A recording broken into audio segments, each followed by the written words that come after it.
Assalamualaikum warahmatullahi wabarakatuh. Salam. Om Swastiastu, Namo Buddhaya, salam kebajikan, dan Salam Pancasila. Perkenalkan, nama saya Zidan Azhar Arianto. dan saya Bimo Divano. Saya Indria Zulfarahmawati, saya Alvin Khofifah. Saya William Alfinugraha. Kami dari kelompok 8 kelas Pancasila 41. Di sini kami akan membahas tentang ideologi negara, yaitu tepatnya Cina, dengan ideologi komunisnya. Selama ribuan tahun, Cina dikuasai oleh sistem politik dinasti yang kita sebut dengan kekaisaran. Nah, berubahnya sistem kekaisaran menjadi negara yang menganut paham komunis menjadi sebuah tanda tanya kenapa hal tersebut bisa terjadi. Nah, hal tersebut bisa terjadi karena Cina merasa dihianati dan direndahkan oleh bangsa-bangsa di Eropa. Nah, kilas balik ke masa sebelumnya, ketika perang berkecamuk, populasi pria di Eropa direkrut menjadi tentara untuk berperang di garis depan oleh pemerintahnya sendiri. Namun hal tersebut masih dinilai masih kurang. Hal ini menjadi dasar Cina mengambil kesempatan emas untuk menawarkan pihak sekutu berupa bantuan pekerja Cina yang dimana agar konsesi atau semacam wilayah Cina yang telah dijajah oleh Eropa dapat kembali ke tangan Cina. Nah, singkat cerita, ternyata usaha yang dilakukan oleh Cina diabaikan. Bahkan konsesi tadi tidak dikembalikan ke Cina. Nah, hal inilah yang membuat Cina merasa dihianati dan merambat ke hal ideologi yang mana Cina menganggap bentuk sistem demokrasi adalah hal yang rendah. Nah, karena Eropa sendiri menganut sistem demokrasi. Nah, Eropa dan sekutunya adalah pengkhianat yang tidak dapat dipercayai, licik dan selalu berniat buruk. Hanya satu negara Eropa yang mendapat kesan positif bagi Cina, yaitu Uni Soviet. Nah, akibatnya ideologi komunisme yang dianut oleh Uni Soviet sangat terkenal di Cina. Dan muda-mudi Cina mendalami dialektika komunisme tersebut. Nah, singkatnya ideologi ini merebak dan memicu perang saudara di Cina antara kubu kapitalis era Chiang Kai-shek dan komunis era Mao Zedong, dan dimenangkan oleh kubu komunis. Nah, sehingga hal ini menjadi dasar Cina menjadi negara komunis yang terbesar di Asia, setidaknya sampai saat ini. Pengaruh komunis di bidang politik di Cina yang dimana kini sudah diatur penuh oleh partai komunis yang tidak ada satupun yang bisa menentang sebab risiko dianiaya.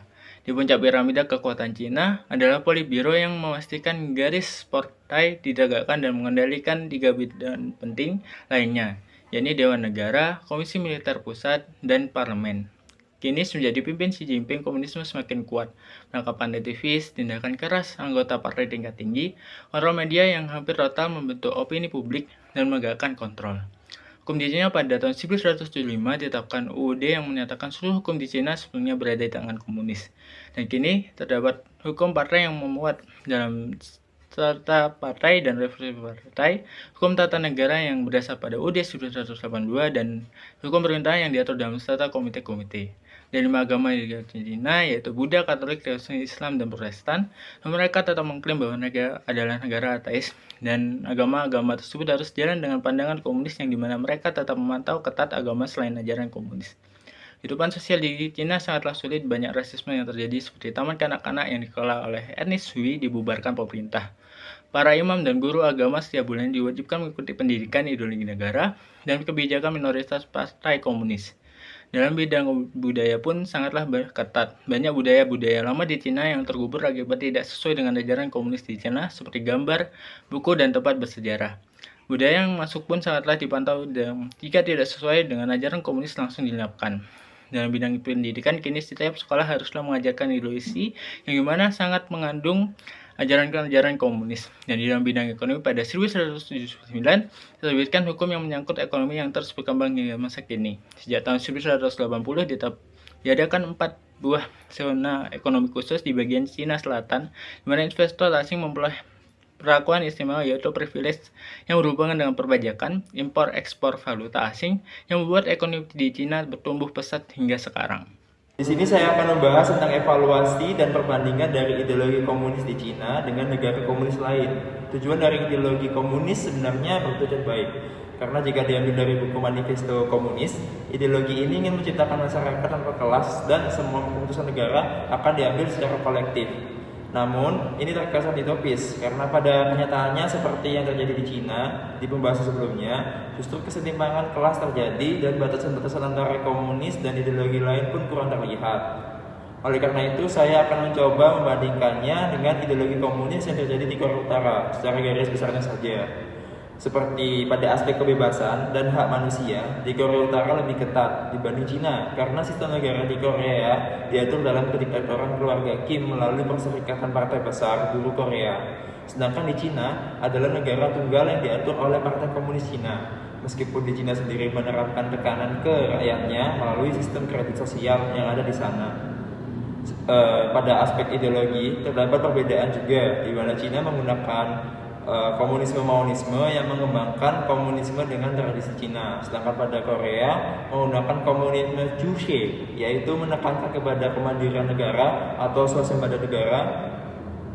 Oleh karena itu, di seiring perkembangannya, di komunis Cina beralih ke sosialis sehingga memiliki kelonggaran. Seperti yang terjadi pada tahun 1979, Cina sendiri menerapkan zona ekonomi eksekutif yang membuat investor asing bisa masuk dan membuat ekonomi Cina semakin meroket hingga kini. Sedangkan pada Korea Utara sendiri, sesuai dengan ideologinya yaitu ingin menjadi negara yang swasembada, maka ekonomi di negara ini lebih tertutup sehingga membuat ekonomi Korea Utara tidak menguat. Apalagi fokus negara ini lebih ke aspek militernya, di mana lebih dari setengah pendapatan negara dianggarkan untuk militer. Sebagai model pemerintahan, ideologi Cina yang dianut oleh Partai Komunis Cina memiliki karakteristik yang berbeda dengan sistem pemerintahan Indonesia. Oleh karena itu, menerapkan ideologi Cina secara langsung di Indonesia mungkin tidak memungkinkan. Namun, terdapat beberapa prinsip dalam ideologi Cina yang dapat dianut dan diterapkan di Indonesia. Seperti fokus pada pembangunan ekonomi, pengendalian korupsi, dan peningkatan kesejahteraan rakyat. Selain itu, Indonesia juga dapat belajar dari pengalaman Cina dalam mengatasi masalah-masalah sosial dan ekonomi, seperti kemiskinan dan ketimpangan ekonomi. Namun, penting untuk diingat bahwa setiap negara memiliki kondisi dan tantangan yang berbeda, sehingga tidak semua aspek ideologi Cina dapat diterapkan langsung di Indonesia. Selain itu, Indonesia memiliki sistem demokrasi yang berbeda dengan Cina. Dalam hal ini, Indonesia dapat mengambil inspirasi dari ideologi Cina dan menerapkan prinsip-prinsip yang sesuai dengan kondisi dan kebutuhan negara. Penerapan ideologi Cina dan Pancasila memiliki perbedaan yang cukup signifikan. Ideologi Cina yang dianut oleh Partai Komunis Cina adalah Marxisme, Leninisme, dan Maoisme. Ideologi ini menekankan pada kesetaraan sosial dan ekonomi, serta kepemilikan kolektif atas sumber daya. Pemerintah Cina memiliki kendali yang kuat atas ekonomi dan menerapkan sistem politik satu partai. Sedangkan Pancasila adalah ideologi yang dianut oleh Indonesia. Pancasila menekankan pada 5 prinsip dasar. Pancasila menekankan pada kebebasan individu dan demokrasi. Perbedaan utama antara penerapan ideologi Cina dan Pancasila adalah pada sistem politik dan ekonomi. Cina menerapkan sistem politik satu partai dan memiliki kendali yang kuat atas ekonomi, sedangkan Indonesia menerapkan sistem demokrasi dan ekonomi pasar bebas. Namun, terdapat juga beberapa kesamaan antara penerapan ideologi Cina dan Pancasila seperti penekanan pada kesetaraan sosial dan keadilan sosial bagi seluruh rakyat. Keduanya juga menekankan pada pentingnya persatuan dan kesatuan dalam masyarakat. Dalam hal ini, meskipun terdapat perbedaan yang signifikan antara penerapan ideologi Cina dan Pancasila, keduanya memiliki kesamaan dalam penekanan pada keadilan sosial dan persatuan dalam masyarakat. Ideologi komunis ini merebak dan memicu perang saudara di Cina antara kubu kapitalis era Chiang Kai-shek dan komunis era Mao Zedong, yang dimana dimenangkan oleh kubu komunis.